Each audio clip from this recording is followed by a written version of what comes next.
नमस्कार दोस्तों, स्वागत है आपका अपने YouTube channel education by Mohit sir में। बच्चों, आपके रिजल्ट को लेकर दाव पेच उलझते ही जा रहे हैं। कमेटी को जहां पर 3 दिनों का टाइम दिया गया था, वहां 1 सप्ताह बाद भी कमेटी ने अभी तक आपके रिजल्ट को लेकर कोई फैसला नहीं किया है। 2 जून के दिन मुख्यमंत्री अशोक गहलोत के द्वारा कमेटी को टाइम दिया गया था कि 3 दिन के अंदर रिजल्ट का क्राइटेरिया तय किया जाए, लेकिन आज 1 सप्ताह के बाद भी रिजल्ट के लिए कोई क्राइटेरिया तय नहीं हो पाया है।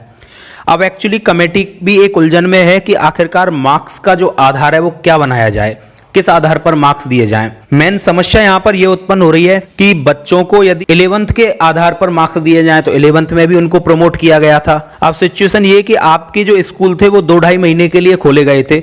उस समय आपके इंटरनल असेसमेंट यानी कि टेस्ट हो सकते थे, लेकिन आरबीएससी की तरफ से ऐसी कोई गाइडलाइन नहीं जारी की गई थी कि आपके टेस्ट लिए जाएं।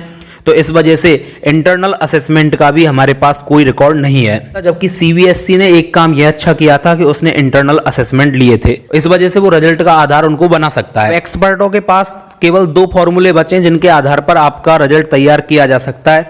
पहला फॉर्मूला तो ये कि पिछली 3 कक्षाओं का औसत निकाला जाए और आपका रिजल्ट तैयार किया जाए। लेकिन यहाँ पर मेन प्रॉब्लम ये आ रही है कि कई बच्चे ऐसे होते हैं जो किसी कंपटीशन एग्जाम की तैयारी के लिए 11th क्लास में और 9th क्लास को इतने सीरियसली नहीं लेते हैं और उनके मार्क्स उनमें कम आ सकते हैं, जिससे उनके 10th क्लास में और 12th क्लास में परसेंटेज कम बनने का खतरा बन जाता है। अब वो अपनी परसेंटेज से संतुष्ट हो या नहीं हो, ये भी एक समस्या उत्पन्न हो सकती है। हालांकि पिछले 3 कक्षाओं का एवरेज कैसे निकालकर आपका रिजल्ट तैयार किया जाएगा, बात को मैं पिछली वीडियो में बता चुका था। यदि आपने वो वीडियो अभी तक नहीं देखी है तो मैं आई बटन में भी इसकी लिंक देने की कोशिश करूंगा, डिस्क्रिप्शन में भी इसकी लिंक मिलेगी।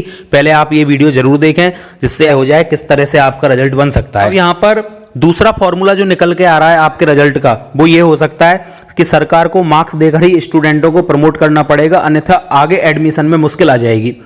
पिछली 3 कक्षाओं का असेसमेंट लेकर मार्क्स देने चाहिए।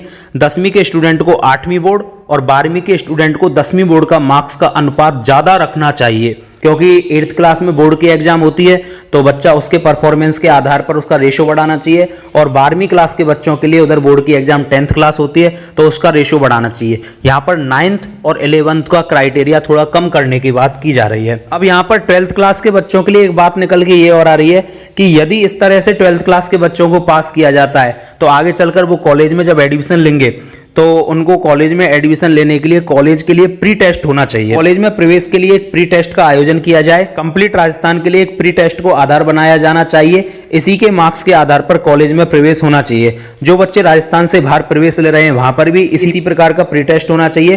पिछली कक्षाओं के मार्क्स को आधार बनाकर भी मार्क्स दिया जा सकता है, और यह सुझाव दिया गया था माध्यमिक शिक्षा बोर्ड राजस्थान के पूर्व संयुक्त निदेशक के द्वारा। अब बच्चों, आपको मैं यहाँ पर बता देता हूँ कि लगभग 10th क्लास में 12,14,512 बच्चे थे। 10वीं मूक बधिर स्टूडेंटों की संख्या लगभग 1763 थी।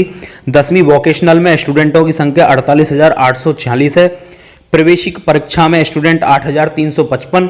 12th क्लास में स्टूडेंटों की संख्या लगभग 8,82,112 है, और 12वीं मूक बधिर में लगभग 809 बच्चे हैं, जबकि वरिष्ठ उपाध्याय में 3,823 बच्चे हैं। इस तरह से टोटल स्टूडेंटों की संख्या 21,60,217 हो जाती है।